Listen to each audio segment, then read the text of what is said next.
সম্মানিত দর্শক মন্ডলী, আসসালামু আলাইকুম। টাঙ্গাইল কৃষি ও কৃষকের কথা ইউটিউব চ্যানেলের পক্ষ থেকে আপনাদেরকে জানাচ্ছি অভিনন্দন ও শুভেচ্ছা।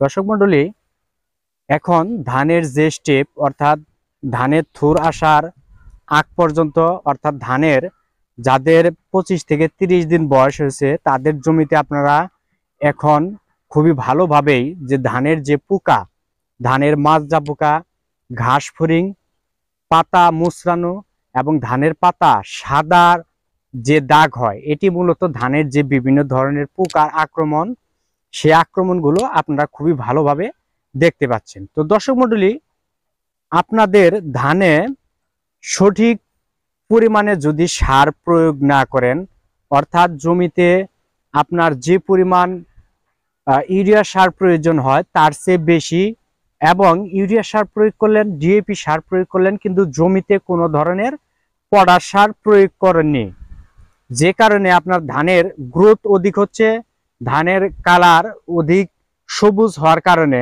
আমার পিছনে যে জমিটা দেখতে পাচ্ছেন, এই ধানের পাতার কালার অত্যধিক সবুজ এবং রসালো হওয়ার কারণে কিন্তু জমিতে দেখবেন যে মাজরা পোকা, পাতা মোড়ানো পোকা এবং পামড়ি পোকা, এবং কি যখন ধানের শীষ বের হবে তখন দেখবেন যে গান্ডি পোকার আক্রমণ হয়ে থাকে।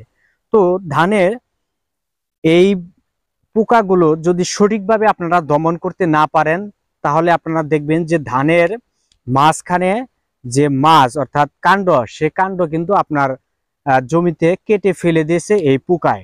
অর্থাৎ আপনার জমি যখন পরিদর্শন করবেন তখন আপনারা ঠিকই বুঝতে পারবেন যে ধানের মাজরা পোকায় আক্রমণ করেছে এবং ধানের কাণ্ড বরাবর কেটে ফেলেছে। এরপরেও ধানের যখন শীষ বের হয়, ধান পাকার আগে দেখবেন যে তখনও কিন্তু মাজরা পোকার আক্রমণ হয়ে থাকে। তো এই ধানের মাজরা পোকা কিভাবে দমন করবেন সে বিষয়ে আজকে বিস্তারিত আলোচনা করব। তো দর্শক মণ্ডলী, ধানের এই মাজরা পোকা দমনের জন্য আপনারা যখন ধানের 10-15 দিন বয়সে জমিতে রাসায়নিক সার প্রয়োগ করেন, ইউরিয়া, ডিএপি এবং পটাশ এবং টিএসপি সার প্রয়োগ করেন, প্রয়োগ করার 1 সপ্তাহ পর আপনাদের জমিতে কীটনাশক প্রয়োগ করতে হবে। সেটা মাজরা পোকা দমনের যদি কীটনাশক ব্যবহার করেন সেটি হলো সবচেয়ে উত্তম পদ্ধতি। কারণ মাজরা পোকা আক্রমণ করার আগে যদি আপনারা জমিতে সঠিকভাবে কীটনাশক প্রয়োগ করেন, তাহলে দেখবেন যে আপনার ধানের জমিতে কোনো ধরনের মাজরা পোকায় আক্রমণ করতে পারবে না। যদি আপনার ধানের জমিতে মাজরা পোকার অতিরিক্ত আক্রমণ হয় তখন কি কীটনাশক ব্যবহার করবেন সে বিষয়ে আজকে একটি কীটনাশকের নাম বলবো। এই কীটনাশকটি যদি আপনার জমিতে ব্যবহার করেন তাহলে আপনার ধানের জমিতে যে মাজরা পোকা সেগুলো 100% দমন হয়ে যাবে। তো আপনার ধানের জমিতে যদি অতিরিক্ত মাজরায় আক্রমণ করে থাকে তখন বাজারের সেরা অর্থাৎ অত্যধিক পাওয়ারফুল একটি কীটনাশকের নাম বলবো। এই কীটনাশকটির নাম হলো এইমগুল। এইমগুল এই কীটনাশক, এটি টেন্স এগ্রো লিমিটেডের একটি পণ্য। এই এইমগুল যারা জীবনে ব্যবহার করেননি, একবার ব্যবহার করবেন তাহলে দেখবেন যে আপনার ধানের মাজরা পোকা সহ যত ধরনের পোকা আছে সব বংশ নির্বংশ হবে। এটি মূলত 3টি গ্রুপের কম্বিনেশন, অর্থাৎ 3টি গ্রুপের যে উপাদান সেটি এই কীটনাশকের ভিতরে রয়েছে। এর 3টি উপাদান হলো বাইফেনথ্রিন 5%, পাইরিডাবেন 10% এবং থায়োডিকার্প 50%। অর্থাৎ এটি এমন একটি কীটনাশক, আপনারা যারা বেগুন চাষাবাদ করেন আপনারা জানেন যে বেগুনে অত্যধিক পোকার আক্রমণ হয়।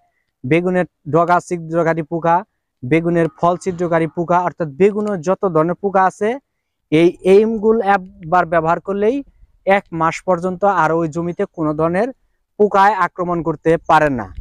এই এইমগুল এটি ধানের মাজরা পোকা এবং বেগুনের ফল ছিদ্রকারী এবং ডগা ছিদ্রকারী যত ধরনের পোকা আছে সব পোকা দমনের জন্য 100% কার্যকরী একটি কীটনাশক এই এইমগুল। এটি 100 গ্রামের একটি প্যাকেটের মূল্য, এটি বিভিন্ন প্যাকেটে রয়েছে 100 গ্রাম বা আরো অধিক হতে পারে।